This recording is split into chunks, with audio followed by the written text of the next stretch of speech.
Hello, great people. Pastor here, Adeboye, the General Overseer of the Redeemed Christian Church of God, recently made a revelation that one of his pastors was arrested abroad because at a public function, he greeted the people at the gathering as ladies and gentlemen. You may imagine that what is happening, what's wrong in greeting people, ladies and gentlemen, and that's the essence of this video because I will be telling you some things that you need to know as regards greetings abroad. So whether you are abroad or whether you hope to go abroad, or even if you don't hope to go abroad, maybe one miracle may just happen one day and you find yourself abroad. So you need to watch this video to the end because I will tell you how Pastor Adeboye failed that particular pastor. I will tell you about religious ethics, both from the Christian and the Muslims abroad. And I will also tell you what is the politics of religion. How do people practice religion? What is the similarities and the difference between how religion is being practiced in Nigeria and how it is practiced abroad? We will be covering all this and a whole lot more on this episode of Politing with Dr. Omosoladeji, your favorite political scientist and public affairs analyst. Now let's examine some of these things. First, you see, when the Pastor Adeboye, when he made that revelation, I laughed because Pastor Adeboye himself was part of the people that failed that pastor that was arrested, in the sense that the pastor is apparently a Nigerian, and Nigerian culture is not a universal culture. In other words, what we like in Nigeria, what we do in Nigeria, in some places is very strange. And I'll give you an example. For instance, cats in Nigeria, especially in the southwest, and thank God Pastor Adeboye is also from the southwest, he's the Yoruba man. In the southwest, cat is generally seen as a symbol of witchcraft, like a symbol of evil. But if you go to Southeast Asian countries, the Malaysians, the Singapore, the Bangladesh, the Myanmar, the Philippines, if you go there, you would see that cat is being treated more like a human being. They treat cats like a human being. In other words, if you dare to stone a cat, you can find yourself in prison. And you'll be wondering that, but is it not just cat, just ordinary cat? Oh, in your culture, cat is a symbol of witchcraft, but in another culture, cat is seen more like a human being. So what am I trying to say is, Pastor Adeboye should have invested time in his pastors when he is exporting them abroad for religious purposes, to have oriented them that, you see, there are different kind of cultures across the world. And don't forget that some of these pastors, they really don't have that international knowledge, so to say, because there's always politics of pastoral posting. In other words, pastor that know who is who, if he has good links, we are all Nigerians, we not want to just sit down in Nigeria. We want to influence something good for himself. So if some of these pastors that haven't lived abroad, that haven't studied abroad, if they are lucky to be posted abroad, these are some of the things that happen, because the way we practice religion in Nigeria is not the way they practice it abroad. They practice religion on a more relaxed, from a more relaxed perspective. There's no much heavenly race. No, they are more concerned about technological advancement, technological development. Even UAE relax some religious Islamic principles just so that the country can attract Western investment and the country can attract Western knowledge. Saudi Arabia similarly did the same thing. But here in Nigeria, we like to always go on the extreme. So when I listened to that video, I laughed because Pastor Adeboye was one of the people that failed that pastor. If he had taken his time to orientate him, that pastor wouldn't have landed in trouble. But the time that Pastor Adeboye ought to use to educate his pastors, to orientate them, Pastor Adeboye was busy talking about the dollar, that dollar should be 10,000 naira, if not for prayer. He was busy dabbling into politics. Instead of Pastor Adeboye to use his influence to be able to strike good deals for Nigerians, he didn't do that. And the kind of political influence that Pastor Adeboye has, imagine if Pastor Adeboye is telling Tinubu Olukoya of MFM, Bishop Oyedepo, all these top religious guys, both from the Christian and Muslim front, are telling President Bola Ahmed Tinubu that God is angry with you. You promise renewed hope, but people are in a hopeless situation. Imagine how afraid Bola Ahmed Tinubu will be. Imagine how serious he will be. But instead of you to tell him the truth, because God do not want Nigerians to suffer. That is the truth. This is man-made suffering. So instead of you to tell him the truth, you are even encouraging him to inflict more hardship on people, because if you say that dollar ought to be 10,000 naira, and in all the things that you said, you didn't find any blame for Bola Ahmed Tinubu. You are just blaming anybody and everybody except the man who's boxed up at his table. So Pastor Adeboye should take time to invest in his pastors, because you see, abroad in the diaspora, gender is something very flexible. In Africa, gender is something rigid, in the sense that if you are a man, if you are born as a man, till you die, you must be a man. You must be regarded as a man. In Nigeria now, if you are a female, if you are a woman, you are regarded as a female, and you'll be addressed as such. Nothing can change. It is against our culture. But abroad, they take it very, very seriously. So seriously to the extent that as a man, you can wake up tomorrow and notify people around you and say that, oh, now you want to be addressed as she, which is a female, and everybody will welcome you.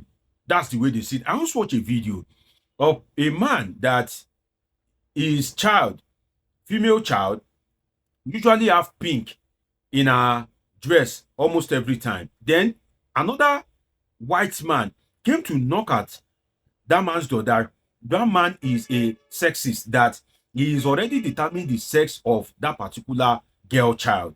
And the man was like, what do you mean? He said, because there's always pink, which is more of a feminine color, in the clothes of that child. So you can imagine that somebody will come and knock at your door now, that your girl, your baby girl, who happens to be a female, you are dressing for her like a female, using female color, and somebody will come and knock at your door that, no, what you are doing is wrong. You shouldn't be doing that. Let that child grow up and determine whether he wants to be a male or a female. So in the West, they do some silly, crazy things. In fact, they act as if maybe God is stupid. To me, I believe, maybe I'm uncivilized anyway, but I believe that God is not stupid. And I believe that God knows best. And I like being a man anyway. And I believe that some of you watching me like being a woman. And I'm very pleased with it. But what I'm saying is that in our environment, if you have traveled far and wide, you would see that what you see as righteousness is what they see as sin in some other part of the world. What they see as sin in some other part of the world is what you in your own culture may see as righteousness. And I'll give you an example. For instance, if you wake up in Africa as a Yoruba man, you have to prostrate to greet your parent. But if you try that abroad, they will think you have epilepsy. That why is Tunde Kunle, Femi, why is he always falling down every morning whenever he sees his father? Does he have epilepsy? That's how they see it. So you would want to think about the culture of those people before going to their country, especially if you are exporting something like religion there, because their own religion accommodates that flexibility. And your religion, even though it is the same religion, might not accommodate that flexibility. But then, especially if it is entrenched in their law, there is nothing that you can do. So let us look at the Islamic side of it. You see, for me, I think the way we practice religion in Nigeria, there's a lot of flaws in it. For instance, while I was doing my PhD, my supervisor, Professor Nora Fida, is a Muslim. I felt convenient with Professor Nora Fida than any other Muslim that I've ever met that is a Nigerian, especially from the northern part of the country. We are always relating professionally, very professional. She will greet me with salam. If I want to, that's salam alaikum. If I want to respond back, I will respond with good morning. And she has never taken any offense. She's always concerned about the quality of my piece of work. And I continue doing my work till God helped me and I graduated. Thank God for wisdom, knowledge, and understanding, because over there, it is not how you know how to greet. No, it is the quality of your piece of work that matters. But if I'm studying in University of Maiduguri, I wouldn't have been convenient like that. Because for the fact that I'm not a Muslim is enough for people to see me as less human. But the truth is that you are not more righteous than these people. For instance, in Nigeria, now we dey do ourselves. In Nigeria, before I have any international experience, I used to believe that if you're a Muslim, you must go to Mecca.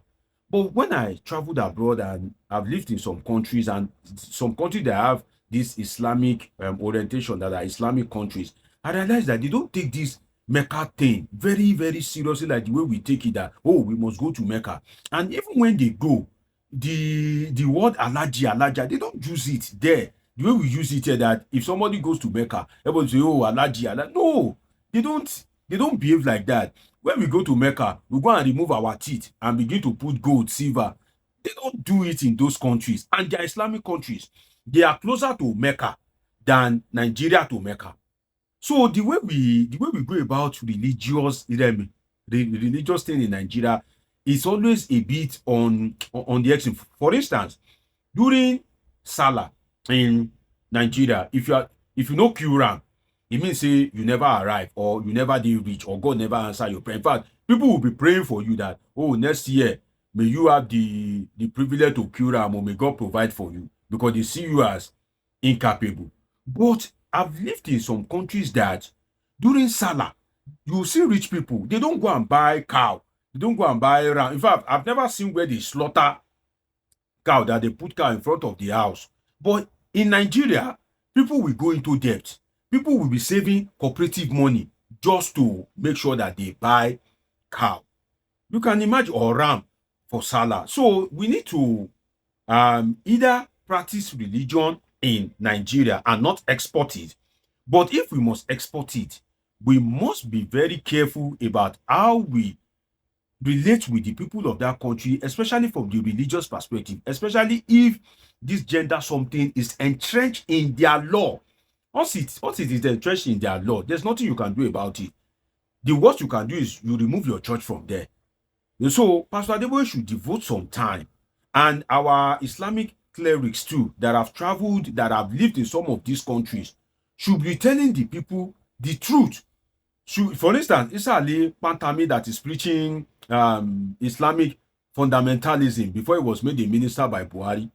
Some of the countries that he has lived in that are Islamic countries, do they practice radical Islam that he is preaching? No, they practice moderate conservative Islam, and everybody is fine and happy. So we need to begin to check some of these things, and God help all of us, because if you are not careful, some of these little things can land you in trouble abroad. Now, how do you greet people in a gathering that you are not sure? Maybe you find yourself abroad and you are not sure whether there is gay or lesbian, and you don't want to offend anybody. You use non-gendered language. Instead of ladies and gentlemen, you can say esteemed guest. You can say hello everyone. You can even say hi friends. So those are non-gendered language. You can say I and add the name of the person. For instance, I'm Deji. You can say I Deji. So by greeting me like that, you have not breached any kind of law, or you have not addressed me wrongly, because Deji is my name. So if I want to greet, I'll say I so and so. So if you are abroad, it is best to say that, or to ask, or after the man said ladies and gentlemen, you can follow it up with an apology that, okay, if there are other genders here, I strongly apologize, I acknowledge you. That has saved the day. So you either use non-gendered words, or you leave their country for them, because they take it very seriously. Do you know that election that Jonathan lost, that 14 years jail term that was passed for homosexuality, was one of the reasons the US government under Obama moved against him? So I don't know the country that Adeboye is referring to, but I know it's one of these Western developed countries, because those are the people that there you can behave as you like. You can be a man in the morning, turn to woman in the afternoon, tomorrow become a woman again, in the evening become a man again. So we need to be very careful.